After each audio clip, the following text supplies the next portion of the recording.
మా తమ్ముళ్ళందరూ పెద్ద ఎత్తున విచ్చేసినందుకు మీకు, పెద్దలు గౌరవనీయులు శాసన మండలి సభ్యులు అన్న దాసోజు శ్రవణ్ గారికి, హుజూరాబాద్ ఎమ్మెల్యే గారు డైనమిక్ నాయకుడు తమ్ముడు కౌశిక్ రెడ్డి గారికి, గౌరవనీయులు మన మల్కాజ్గిరి పార్లమెంట్ నుంచి మొన్ననే మన పార్టీ నుంచి పోటీ చేసిన గౌరవనీయులు రాగిడి లక్ష్మారెడ్డి అన్న గారు, సీనియర్ నాయకులు మాజీ కార్పొరేటర్ అన్న కొమిరిశెట్టి సాయిబాబా గారు, అట్లాగే మన విద్యార్థి విభాగం రాష్ట్ర అధ్యక్షుడు తమ్ముడు యువకుడు ఉత్సాహవంతుడు మరి ఎల్లవేళలా విద్యార్థులకు అండగా ఉంటున్న తమ్ముడు గెల్లు శ్రీనివాస్ యాదవ్ గారికి, అట్లాగే తమ్ముడు రవి యాదవ్ గారికి, మారబోయిన రవి యాదవ్ గారికి, థ్యాంక్ యూ తమ్ముడు, బొబ్బ నవతారెడ్డి గారికి, మరొక రవి యాదవ్ గారికి, చిర్రా రవి యాదవ్ గారికి, అట్లాగే వేదికపై ఆసీనులైన మా పటేల్ గారికి, తర్వాత కార్తిక్ గారికి, కిరణ్ గారికి, శ్రీనివాసరావు గారికి, డాక్టర్ రవి గారికి, సుబ్బరాజు గారికి, మాజిద్ గారికి, రాములు గారికి, మల్లారెడ్డి గారికి, జుబేర్ గారికి, మల్లేష్ గారికి, సుమన్ గారికి, నవీన్ గౌడ్ గారికి, ఈరోజు ఈ కార్యక్రమాన్ని సమన్వయం చేసిన కూకట్పల్లి ఎమ్మెల్యే కృష్ణారావు గారికి, పత్రికా మిత్రులకు, బాగా గడబడి చేస్తున్న మా తమ్ముళ్లకు, గడబడి చేయకుండా చక్కగా మంచిగా పద్ధతిగా ఉన్న మా ఆడబిడ్డలకు అందరికీ నమస్కారం. చాలా సంతోషం. ఒక పండుగ వాతావరణంలో ఈరోజు మరి శేర్లింగంపల్లి ఎమ్మెల్యే తట్టపార వారేసి కాంగ్రెస్ వాళ్ళ సంకలది వచ్చినా మీరందరూ ఇంత పెద్ద ఎత్తున వచ్చి ఆయన పోయినా మేం మాత్రం కేసీఆర్తోనే ఉంటామని చెప్పి బ్రహ్మాండంగా వచ్చినందుకు హృదయపూర్వకమైన స్వాగతం మీ అందరికీ నేను తెలియజేస్తా ఉన్నా.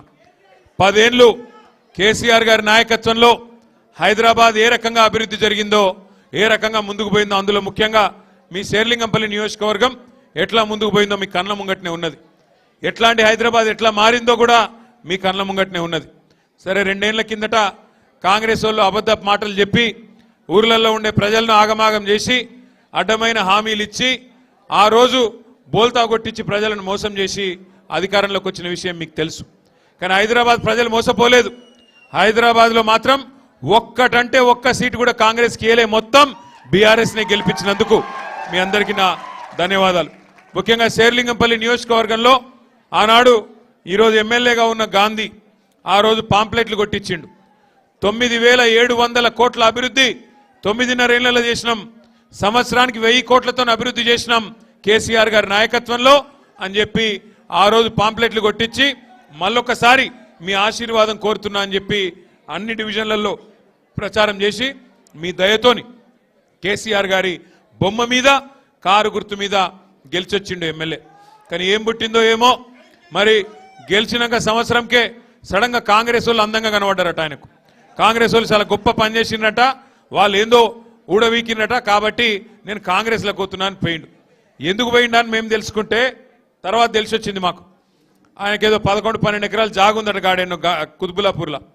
రేవంత్ రెడ్డి ఫోన్ జాగో చూసినావు, గాజుల రామారావు అట, అడ్రస్ కూడా ఎరికేనా తమ్మి నీకు? ఒక భూమి 1000 కోట్ల భూమి అట. ఆ భూమి కోసం ఇవాళ ఆత్మను చంపుకొని మనిషి కూడా అమ్ముడు పోయి రేవంత్ రెడ్డి సంకలది వచ్చిండు.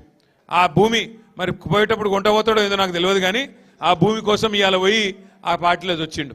నేను ఒకటే అడుగుతున్నా, ఇక్కడికి వచ్చిన మా తమ్ములను, మా చెల్లెళ్లను, మా అక్క అన్నలను కూడా ఒక్క మాట ఆలోచన చేయండి. 2 ఏళ్లలో ఈ కాంగ్రెస్ ప్రభుత్వం వచ్చినాక గరీబోళ్ళకి ఏమైనా మంచి చేసిండ్రా, ఏమైనా సాయం చేసిండ్రా ఆలోచన చేయండి. ఎన్ని మాటలు చెప్పిండ్రు.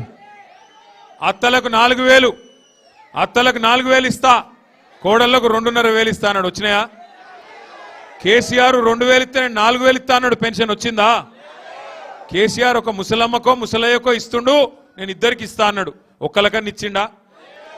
కేసీఆర్ గారు కళ్యాణ లక్ష్మి షాదీ ముబారక్ పేరు మీద 1,00,000 రూపాయలు ఇస్తే నేను తులం బంగారం ఇస్తా అన్నాడు. ఇచ్చిండా? నేను ఆ రోజే చెప్పిన, ఏమని, వీళ్ళు బంగారం ఇచ్చేటోళ్ళు కాదు, మెడల పుస్తల తాడు కూడా ఇచ్చకపోయే బ్యాచ్, ఇది మంచోళ్ళు కాదని చెప్పిన. నిజంగా కూడా ఇలా పరిస్థితి ఏంది? హైదరాబాద్ చుట్టూ రంగారెడ్డి జిల్లాలో కానీ, మేడ్చల్ జిల్లాలో కానీ, హైదరాబాద్లో కానీ మొత్తం రియల్ ఎస్టేట్ను పండబెట్టిండ్రు. మాట్లాడితే ముఖ్యమంత్రి గారికి బూతులు వస్తాయి, బ్రహ్మాండంగా బూతులు మాట్లాడతాడు, పండబెట్టి తొక్కుతా అంటాడు. నిజంగానే పండబెట్టి తొక్కుతున్నాడు. రియల్ ఎస్టేట్ను వండబెట్టిండు, రంగారెడ్డి జిల్లాను తొక్కుతున్నాడు. వాస్తవం చెప్పాలంటే అటు వ్యవసాయాన్ని వండబెట్టిండు, రైతులను దొక్కుతున్నాడు. పాలమూరు మీద పగ, కాళేశ్వరం మీద కక్ష, 2 ఏళ్లు బూతు మాటలు తప్ప చేసిందేమీ లేదు. 420 హామీలు ఇచ్చిండు. పిల్లగాళ్ళకి చెప్పిండు 2 లక్షల ఉద్యోగాలు ఇస్తా మొదటి సంవత్సరంలో అని చెప్పిండు. ఈ రోజు వరకు 2 ఏళ్లు నిండితే నిన్న దిల్సుఖ్ నగర్లో ఆ పిల్లలందరూ రోడ్డెక్కి గడబడి చేస్తా ఉన్నారు. ఎక్కడ మా జాబ్ నోటిఫికేషన్లు రాహుల్ గాంధీ అని వాళ్ళు రాహుల్ గాంధీని అడుగుతా ఉన్నారు. నిన్నగాక మొన్న నేను కోపం వచ్చి ఈ రేవంత్ రెడ్డి అసెంబ్లీలో బూతులు మాట్లాడితే నేను కూడా కోపం వచ్చి రాహుల్ గాంధీని ఒక మాట అన్నా. అంటే ఇక కాంగ్రెస్ వాడు ఒక్కొక్కరు, ఒక ఆయన 6 ఫీట్లు ఎగురుతుండు, ఇంకొక ఆయన 6 అడుగులు 6 గజాలు ఎగురుతుండు నా మీదికి. నేను అడుగుతున్నా కాంగ్రెస్ వాళ్ళను, అయ్యా నేనేమన్నా కొత్తగా రాహుల్ గాంధీని? మీ రేవంత్ రెడ్డి అన్నమాట నేనన్నా. రేవంత్ రెడ్డి ఏమన్నాడు రాహుల్ గాంధీని? ఇడు పప్పు కాదు ముద్దపప్పు అన్నాడు. నేనేమన్నా గదే అన్నా. ముద్దపప్పు నిజమే నేనన్నా. దానికి నా మీద ఒకడు 6 ఫీట్లు ఎగురుతుండు, ఒకడు 6 గజాలు ఎగురుతుండు. ఎగిరేదేదో మీరు రేవంత్ రెడ్డి మీద ఎగురురి, నా మీద ఎందుకు ఎగురుతున్నారు మీరు? మీ రేవంత్ రెడ్డి అన్నాడు సోనియా గాంధీని బలిదేవత అన్నాడు. 1000 మందిని బలి తీసుకున్న బలిదేవత, 1000 మంది తెలంగాణ పిల్లలను చంపింది ఈమె అన్నాడు. నేను అన్నానా? అది మీ రేవంత్ రెడ్డి అన్నాడు. గసొంటోని తీసుకొచ్చి ముఖ్యమంత్రి చేసిన ఏమనాలి మరి? ఏమనాలి నేను? అందుకే అన్నా, ఆ ముద్దపప్పు గారి గురించి నేను అనలేదు. ముద్దపప్పు అన్న రాహుల్ గాంధీని ముద్దపప్పు అన్న రేవంత్ రెడ్డి మీద మీ ప్రతాపం మీద చూపెట్టారు కాంగ్రెస్ వాళ్ళు. మీకు శాతగాక గసొంటోని తీసుకొచ్చి ముఖ్యమంత్రి చేసుకున్నారు మీరు. ముద్దపప్పు అన్నాడు మీ రాహుల్ గాంధీని, సోనియా గాంధీని బలిదేవత అన్నాడు, ప్రజలకు అడ్డమైన వాగ్దానాలు ఇచ్చిండు. ఇవాళ ఏమంటున్నాడు? ఏమైందయ్యా రేవంత్ రెడ్డి, మరి బగ్గ నరికితివి, పెన్షన్ ఎప్పుడు ఇస్తావు? 4000 అంటే నువ్వు గట్టిగా అడిగినావు అనుకో నీ లాగుల తొండలు విడిచిపెడతా అంటాడు. ఏమైందయ్యా మహాలక్ష్మి, మరి 2,500 ఇస్తాను మా ఆడబిడ్డలకు, ఎప్పుడు ఇస్తావు అంటే నీ గుడ్లు వీకి గోటీలు ఆడతా అంటాడు. రైతులకు ఎప్పుడు న్యాయం చేస్తావు? యూరియా బస్తా కూడా ఇస్తలేవు.